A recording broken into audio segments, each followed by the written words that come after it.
Halo Assalamualaikum. bosku. Waalaikumsalam. Halo, kita mau siap-siap sholat Jumat nih. Ini ada Jam pertanyaan nih 11.15. bosku dari Bang Bojo Kala. Mm-mm. Bang, menurut abang, kalau dodot yang disebut bisa dipasalkan nggak?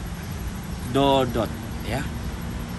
Ya kalau bisa dipasalkan atau tidak tentu kita melihat daripada unsur di dalam pasal 27 ayat 3 Undang-Undang 11 tahun 2008 tentang ITE. Dodot itu kan bukan nama yang sebenarnya. Nama yang tidak sebenarnya, Dodot siapa?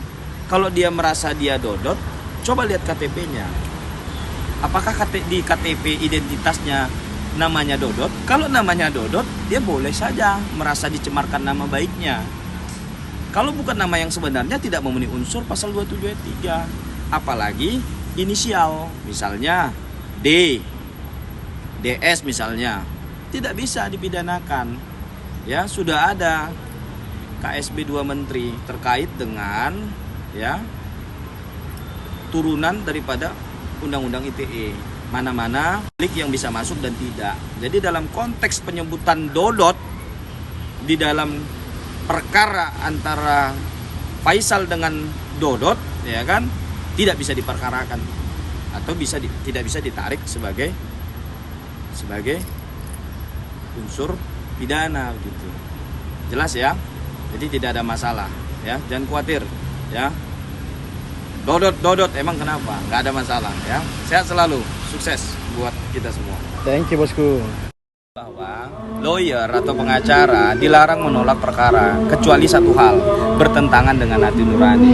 Nah, dalam kasus Dodot dengan Haji Faisal, kalaupun saya diminta untuk menjadi pengacara salah satu di antara keduanya, saya tidak mau mengambil perkara tersebut. Kenapa? Anaknya sudah meninggal, minantunya sudah meninggal. Mereka ribut, bahkan belum 40 hari ribut soal harta warisan, ribut soal hak asuh cucunya. Ini semua kan bisa dibicarakan. Gonta-ganti pengacara, wah merasa yang paling benar, merasa yang paling berhak. Apa-apaan? Orang anaknya sudah meninggal, bukannya didoakan agar apa? Agar seluruh dosa-dosanya diampunkan oleh Allah, segala amal kebaikannya diterima, bukannya mendoakan, malah ribut soal-soal yang gak substantif. Soal hak segala, gak perlu gugat-gugatan, dibicarakan baik-baik, dimusyawarahkan bersama keluarga. Itu gunanya pengacara mereka berdua ini. Ayo dong, jangan buat Indonesia terus ribut soal-soal internal keluarga ini gitu loh. Nggak penting juga ya. Saya sebagai praktisi hukum ya menyampaikan kepada Bang Sunan Kalijaga ya Milano maupun pengacaranya Pak Haji Faisal, mediasikan internal keluarga ini ya, selesaikan secara musyawarah. Tidak ada masalah yang tidak bisa diselesaikan, nggak perlu gugat-menggugat. Mudah-mudahan selesai dan bisa berakhir dengan damai. Demikian, mudah-mudahan sukses. Salam dari Pekanbaru. Ayo sholat Jumat. Assalamualaikum warahmatullahi wabarakatuh. Waalaikumsalam. Halo Sobat Fakta Bang Pin, ketemu lagi dengan Bang Pin yang terus mengabarkan fakta viral seputar selebritas tanah air yang terus saja bikin berita, dan dengan berita mereka tetap eksis di ranah media. Kita semua sudah tahu bahwa Sunan Kalijaga sudah melaporkan Fuji ke polisi terkait penyebutan kata Dodot yang digunakan Fuji untuk menakut-nakuti Gala. Dodot ini diasosiasikan dengan Dodi, kakeknya Gala. Namun ternyata seorang pengacara muda, Mirwansyah SH, mengatakan bahwa hal ini tidak bisa dijadikan alat bukti di persidangan dan tidak bisa serta tidak memenuhi unsur pidana, kata Mirwansyah SH. Dan memang dalam video itu jelas Fuji tidak menyebutkan nama Dodi, tapi menyebutkan nama Dodot. Artinya jika dikatakan Dodi itu bernama Dodi, bukan Dodot, maka dia tidak bisa menuntut kalau hanya merasa bahwa itu Dodot, dan apalagi yang disebutkan inisial. Ada Dodi. Ya, opini dibangun bahwa dia seorang monster. Justru nanti saya mau tahu siapa orangnya yang dibalik topeng monster yang menakut-nakuti si Gala. Ya, saya pengen sekali kenal dan pengen sekali tahu siapa orangnya. Sangat pengen. Bosku, Ya, ini nampaknya banyak pertanyaan nih. Ini selanjutnya nih dari Titin Aura.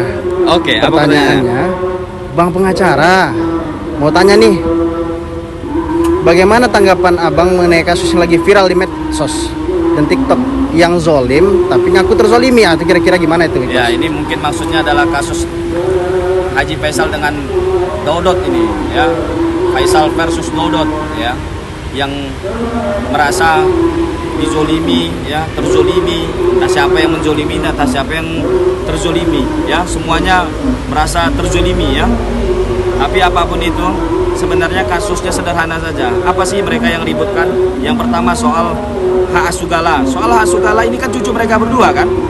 Ya enggak? Ini kan anak daripada Vanessa, ya, almarhumah, dan juga anaknya almarhum Bibi. Terus apalagi yang mau dipersoalkan? Dodot kakeknya, Faisal opanya. Kan keduanya ini bisa mengasuhnya, ya, tidak perlu diributkan, ya. Kasihan kita, anaknya udah meninggal, ya, bukannya mendoakan, ya, Jumat Berkah ini sekaligus, ya, saya juga, kita semuanya mendoakan mudah-mudahan almarhumah Vanessa dan almarhum Bibi tenang di alam sana dan mendapatkan tempat yang mulia di sisi Allah Subhanahu wa taala. Itu aja kalau kita. Soal-soal yang lain, apalagi soal harta, nggak seberapa kok hartanya kalau kita lihat, ya. Soal asuransi berapa sih asuransinya? Soal mobil nggak diasuransikan. Soal tabungan berapa sih tabungannya? Kok ributnya kayak ributin triliunan gitu, ya. Kita doakanlah yang terbaik dan mudah-mudahan dengan masuknya Bang Sunan Kalijaga di dalam perkaranya dengan Haji Faisal ini bisa memediasikan sehingga perkara ini cepat selesai dan tuntas dan tidak perlu ada gugat-menggugat, ya, karena ini semakin menambah luka, ya. Besarkanlah, sayangilah cucu kalian ini, Gaga, besarkanlah, tidak perlu diperpanjang lagi urusan ini. Kami sebagai netizen yang melihatnya, mudah-mudahan tuntas dan selesai dengan baik. Demikian. Assalamualaikum warahmatullahi wabarakatuh. 7 tahun ya? 7 tahun apa? Bedanya berapa sih sebenarnya usianya? 10 tahun. 10 tahun. Sejak kapan 13 kurang 10 itu 7 tahun Pak Dodi? Sejak kapan? Ini ponakan aku yang kelas 2 SD aja pandai berhitung dia. Cak, kasih tahu Pak. Kalau umur Tante Vanessa 13 tahun dikurang 10, jadinya umurku yang 3 tahun, Dot. 3 tahun, Dodi. Pak Is panggil Bapak. Oh iya.